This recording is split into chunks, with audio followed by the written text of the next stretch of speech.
You have the nitro and stuff and slipped to Jackson, but also there was a plan. And what was that plan? And I had stated in a newspaper article about an effort to take my life back in January, and at that time the Muslims denied it. Why are they threatening your life? Well, primarily because they're afraid that I will tell the real reason that I'm out of the black Muslim movement, which I never told. I kept to myself. But the real reason is that Elijah Muhammad, the head of the movement, is the father of 8 children by 6 different teenage girls. And immediately was set in motion to take me down, put me out. And the statement that I made about Kennedy was used as a pretext to take me down. Did you get out? What will you take to protect yourself from this threat? I take no steps. I have a rifle. If anybody comes to my house without a good reason, I intend to try and use it. Conspiracy between the black Muslims and the white wing of this country. Could you elaborate? I mentioned the conspiracy between the Muslims and the right wing in this country. I know for a fact that there is a conspiracy between the Muslims and the Lincoln Rockwell Nazi and also the Ku Klux Klan. There is a conspiracy. Describe this conspiracy. Well, the Ku Klux Klan made a deal, or were trying to make a deal with Elijah Muhammad in 1960 in the home of Jeremiah X, the minister. Because of this conspiracy, the attack was made on your life. Not necessarily that conspiracy. The attempt was made upon my life because I speak my mind and I know too much, and they know that I will speak it whether they like it or not. A specialty squad, and I know it, and it was he who heard Elijah Muhammad Jr. come to New York when Elijah Muhammad was at the Armory in June of last year. Jr. stood up and told the fruit, many of whom are here now also, that I should have been killed, that my tongue should have been put in an envelope and sent back to Chicago by now. And because Fat Joseph had not done it, they demoted him. He remained captain, but Clarence up in Boston was put over Joseph. And Joseph's authority was curtailed. And then Clarence, the captain from Boston, and John, the captain from Springfield, came to New York to assassinate me and came to him to get a silencer and couldn't get it. So the police know this. It's not something that's new. They just wait until the job is done and then they step in. February 21st, 1965, as Malcolm spoke in New York City's Audubon Ballroom, members of the Nation of Islam opened fire, killing him in front of hundreds of his supporters. Malcolm's wife and children were there, including Atala Shabazz, Malcolm's eldest daughter. Any black leader with charisma was a target of the government's COINTELPRO program. And that's stated in their own objectives of the program. Who are you? You don't know. Don't tell me Negro. That's nothing. What were you before the white man named you a Negro? And where were you? And what did you have? What was yours? What language did you speak then?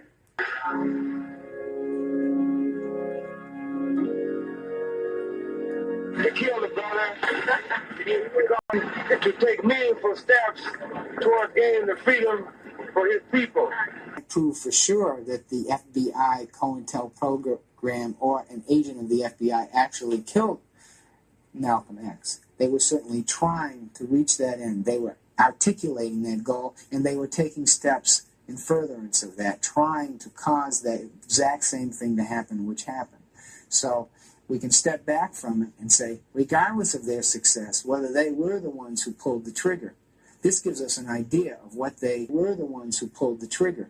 This gives us an idea of what their intent was, what they were willing to do, what their political viewpoint was, and what ends and what unconstitutional and violent ends they were willing to adopt and use in order to reach their goal, which was to destroy progressive movements. They are.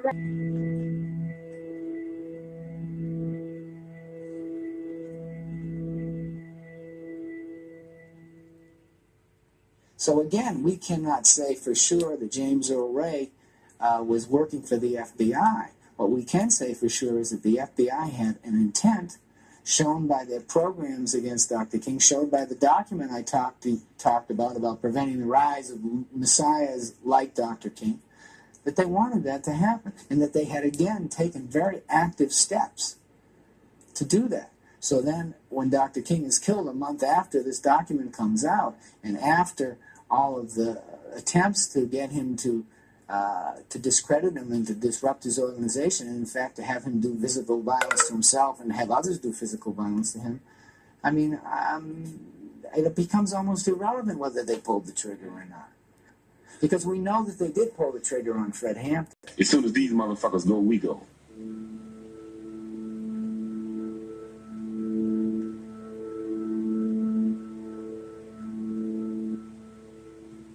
Fred Hampton was only 20 years old, but he had the ability to really move people, to speak in a way that got people going, that effectively seemed to energize them. He was beginning to develop a following, throughout the country, and he was a direct threat to the power structure that oppressed people. People learn by example. I don't think anybody has an argument with that. I think that when Huey Newton said that people learn basically by observation and participation, I think that everybody caught on to that. So what we're saying very simply is that if they learn by observation and participation, then we need to do more acting than we need to do writing. And I think the Black Panther Party is doing that. That we didn't talk about a Breakfast for Children program, we've got one. We're not going to tell you. Violent criminal reaction of the occupants in shooting at announced police officers emphasizes the extreme viciousness of the Black Panther Party. So does their refusal to cease firing at the police officers when urged to do so several times. Ed Hanrahan, who was a political heir apparent of Mayor Daley, wanted to take credit for having killed this Black Panther leader. So he went on television, and he went on television explaining how Fred Hampton had come out of his bedroom firing a pistol, and how all the Panthers inside had repeatedly broken ceasefires and repeatedly fired at the police. The problem is when you fire a bullet, two things happen. You have a shell that comes from your gun, and you have a bullet that comes out the other end. When the evidence was all gathered, it turned out that all the shells that were found in the apartment came from police weapons, with the possible exception of one. All the bullet holes, the directions of those bullet holes, were all coming inside from outside. That is, showed that they were fired by the police. So that all of the evidence that all the evidence that was gathered proved that it was the police who fired, not the Panthers. Hanrahan went even further and actually pointed to places on the back door, which he said were evidence in pictures that the Panthers fired. The press themselves, when they looked closely at these pictures and returned to the scene, discovered that these were in fact nail heads and weren't bullet holes at all. The federal government at first appeared to be coming in and do a neutral investigation. And what the federal government did find, of course, was that it was the police and not the Panthers who had fired. Well, under their cover, though, the federal government, under the cover of appearing neutral, the federal government hid their own role, which was that it was their informant who had gotten a floor plan of the apartment, and their informant had given their floor plan to Edward Hanrahan's raiders. I was supposed to be one of the murdered Panthers, okay? However, my plans changed that evening, and the informant, William O'Neill, was unaware of the change in plans that I had made. So my plans had changed, and I was not in the apartment. I was in the apartment early, but I left the apartment. And so I wasn't there. So they went to plan 2 in order to get rid of me. They raided my apartment the next morning on December 5th, shot my door down, and they thought that I was in the apartment. There had been a systematic effort by the FBI in Chicago and nationally to destroy the Panthers. Previously, the FBI in Chicago had sent a letter to the head of the El Rukns, Jeff Fort, telling him the Panthers were trying to assassinate him. Didn't he want to take some action to prevent that? They had deliberately attempted to provoke things between the Panthers and other groups and attempted to discredit the Panthers publicly.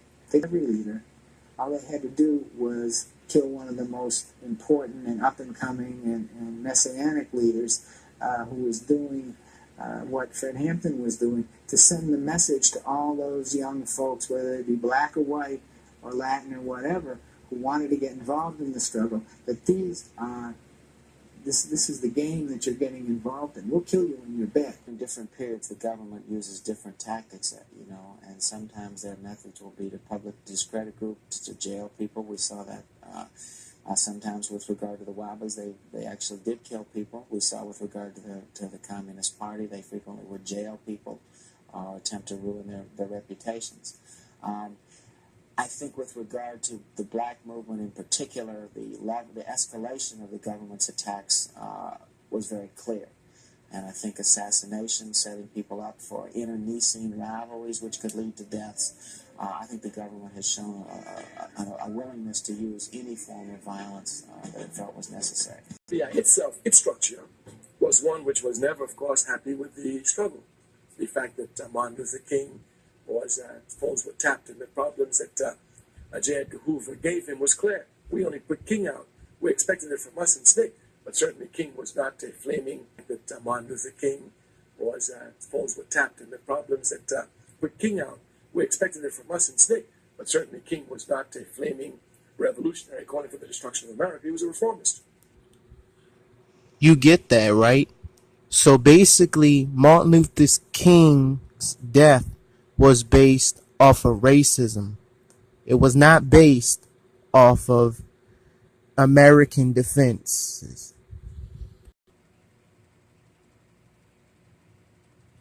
Northwest. What groups did you infiltrate in New York? In New York, it was the Black Panther Party, Queens section. What I did was I was a member of the party already in the California area. All I did was travel up and say I was checking out the party in the Queens area. What happened was, though, I only stayed with that assignment for, 2.5 days. We found out then that it was infiltrated heavily by the New York Police Department. You touched on the fact that you were involved in some way in the robbery of arms from the armory, weapons from the armory. Yes. Give us the details and what just went down. What happened was that the Black Liberation Army, was in need of weapons. This was relayed to my supervising agent. By you? By me. Okay. He said, well, why don't you go back to them and tell them that you have a plan to get some weapons? What year was this incident? Jesus, I don't really remember. Okay. I don't really remember. It was early 70s. I know that. Did the Bureau play in allowing you access or to facilitate access to rip off these arms? Oh, they worked out the whole thing. They made sure that that there were no guards, except for, I think was there one guard? I think there was one. No, there wasn't. There wasn't anybody. COINTELPRO was the code word for counterintelligence program, and it was a program the FBI created in 1956 to go after the Communist Party with intentions of trying to neutralize the party, put it out of business. 1969. We were taken down to the Manhattan District Attorney's office in the wee hours of the morning after having been aroused from bed by teams of machine gun-toting policemen. Gene Roberts had the dubious distinction of having been Malcolm X's bodyguard when he was assassinated. He was one of the major agents in the Panther 21 case. And it was down there that we realized that there were 3 undercover agents that were actively involved in framing us for the charges for which we were arrested. And put us in one room. They brought Ralph White Sedan, the other undercover agent, with a sawed-off shotgun, and they brought him in with his head down like he's under arrest, took him in another room, and they had Gene Roberts sitting in another office sitting down looking like he was depressed, like he was arrested. And after they get the conspiracy charges on you, they let the agents out the side door, and they go back out in the community as nothing's wrong, or they were still Panthers when they wasn't. They were still Panthers when they wasn't Panthers at all. They just got infiltrated the Black Panther Party. Most of the Panthers. We found out then that it was infiltrated heavily by the New York Police Department. There was no need for your services. There was no need for my services. The grenade launchers, they were ready, no doubt. They were in anyone. Nothing had been tampered with them. I couldn't understand that. Why would the Bureau be interested in collaborating to allow the theft of these weapons, so that knowing that they were going to go to the SBA or the BLA? Well, it's like this. SLA, I'm sorry. Well, you have to, there's a thing called a controlled situation. And what is meant by controlled situation is that you know who has what and what they intend to do with it. Then also you can also have someone or something where you can exert a little pressure to make sure that they do such and such a thing. They don't deviate. Ulrich Cleaver, the Black Panther leader who fled to Cuba to avoid being returned to jail, arrived in Algeria today to attend the Pan-African Cultural Festival in Algiers. FBI Director J. Edgar Hoover today asserted that of the black extremist groups, the Black Panthers represent the greatest internal threat to the nation. Like I said before, they made sure they took out every single powerful black motherfucker that ever thought they could make a difference in this world. And don't tell me nothing about Jesse Jackson or Farrakhan, because Jesse Jackson is a snake ass nigga. But I am somebody. I may be on welfare, but I am somebody. I may be in jail, but I am somebody. Oh, bootlicking, buck dancing, scratching, shuffling, messy Jesse Jackson. You keep. I am a somebody. I am a somebody who keep hope alive. I am a somebody. I don't rightly know who the hell I am, but I am somebody. Attempt. Khalid Abdul Muhammad had finished his speech in Riverside, California, and headed outside to answer questions from the crowd when shots rang out. CBS reporter Manuel Gallegos has been on the story since the shooting occurred. Khalid Abdul Muhammad was a former minister of the Nation of Islam, but he was exiled out of the group after assassination attempt, and after Farrakhan was so afraid for his life because of what Khalid Abdul Muhammad was speaking that he exiled Khalid Muhammad out of the group, to where Khalid Muhammad from 95 started his own individual group, which was the New Black Panthers, and spoke real shit until the end of his life. I may be uneducated, but I am somebody. Black, beautiful, proud. He was there by her side during her final days of life, visiting his longtime close friend Aretha Franklin at her home just days before she passed away from her long battle with pancreatic cancer. America's foremost civil rights activist, Baptist minister, and politician, the Reverend Jesse Jackson, joins us here this morning. Thank you so much for being here. Well, I remember last Monday I got a call. I met with Aretha. She was functioning about a month ago.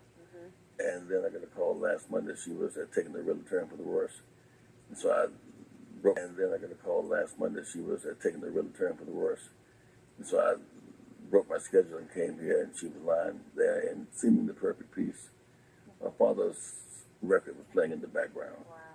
And when I got there, Earlene Franklin, Cecil, her brother's wife, was there. Would you trust that fucking nigga in your days of life? I said, Rita, I'm here, Rita. She opened her eyes slightly. And And what you did, you killed her. You said, you know what, I did this for the white man, right? You did this for the white motherfuckers, right? Do you think the Black Panthers were successful? Do you think that they were wiped out by the government, or how do you view the situation? I think that they were successful because they bred me. Mm-hmm. You know, I believe myself to be the offspring of the Black Panthers. You know, because I see and I learned from what they had. You know, they got get in by the media, their love for cameras, and an extremely sinister government, and they just happen to be born at the same time as a motherfucker named J. Edgar Hoover, a homosexual with a big problem. You know what I'm saying? A big problem. So they just was his victims. You know what I'm saying? But what they don't know is that if they would have let the Panthers continue to do what they was going to do, it wouldn't have been near one of them riots. It wouldn't be half as much as this crime. You know what I'm saying? But they didn't. Instead of letting us when we wanted to. You know what I'm saying? Like how America could go cross country, save another motherfucker's culture, but they'll stay here and fuck our culture off all goddamn day long. You know what I'm saying? Everybody and their mama, you asked me to tell you what they did. The Panthers, what they plan was to do was for black people to do for themselves. And they felt like not hate white people, but just be more, just stop mixed racing, stop interracial marriaging and all of that bullshit, to stay amongst our own families. We'll promote some kind of black love between man and woman. We'll have more kids. And we'll have more kids, we'll have a bigger population, you know what I'm saying? And if we own the businesses for our populations, then we'll have more money. If we have money, then we have power. If we have power, then we have land. If we have land, then we are people. You know what I'm saying? Then we, you know what I'm saying, got some kind of power in this country. So they saw that COINTELPRO, the counterintelligence program set up by J. Edgar Hoover, saw that the Panthers were doing a damn good job, because all over the country they got this buzz. Similar to how Thug Life is. So, Thug Life. Good, not just bitch hole, you know, straight good. And they start infiltrating. Now, why would they do this to a young black organization? Infiltrated, meaning they got people that say that they were Panthers, they joined the Panthers, and they would start the ruckus. Like, say, let's go shoot up the Botanical Gardens or some shit. You know what I'm saying? And do this as the Panthers, but it's a cop. You know what I'm saying? And everybody think it's the Panthers because he's dressed like a Panther. You know what I'm saying? And he's screaming the Panthers, but he's a cop. He's been sent by the FBI. They got papers to document this shit. You know what I'm saying? Straight up, where Fred Hampton is laying in his bed, they hire his bodyguard to give them a floor plan. There's the proof right in y'all faces. The fact that the FBI had to infiltrate each party, each group. And you don't think that they wouldn't do some shit like this in today's society? You got to be out your fucking mind. Because the bigger a group becomes, the bigger a population or political becomes, they got to infiltrate it. They infiltrate populations too. They disguise people as different types of fucking aerial descent and different types of culturalistic people to infiltrate a society, because they always done it ever since back in the day. Who knows, they could have did it to the Indians, because we already know that they didn't have to do it to black people. All they had to do was come as a sign of peace, when really there was always a sign of fucking war.